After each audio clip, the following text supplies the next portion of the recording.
Welcome to Kenton's videos. Enjoy the video. In this video, I will show you how to make loaded nachos easy.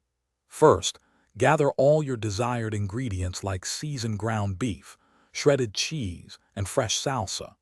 Ensure your oven is preheated to 375 degrees Fahrenheit. This temperature helps achieve perfectly melted cheese and warm toppings without burning the chips.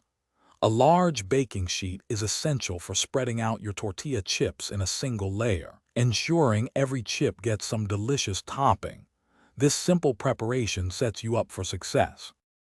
Now let's get those ingredients ready.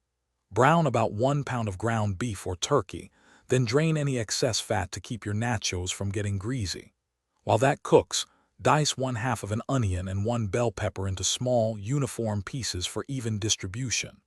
Once your meat is seasoned, start layering.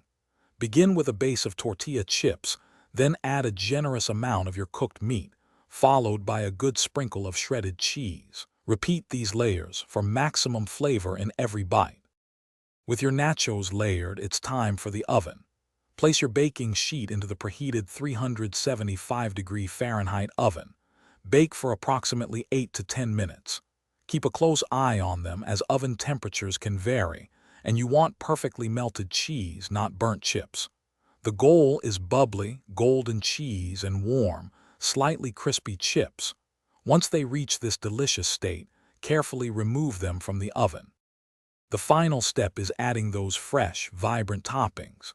Once out of the oven, immediately add your favorite cold toppings like a dollop of sour cream, fresh cilantro, sliced jalapenos, or a spoonful of guacamole.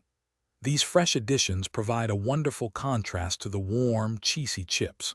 Serve your loaded nachos right away to enjoy them at their absolute best, while the cheese is still gooey and the chips are warm. Don't forget to check the description below for a link to a fantastic book about money, plus other great deals. Thanks for watching. Consider subscribing if we helped you.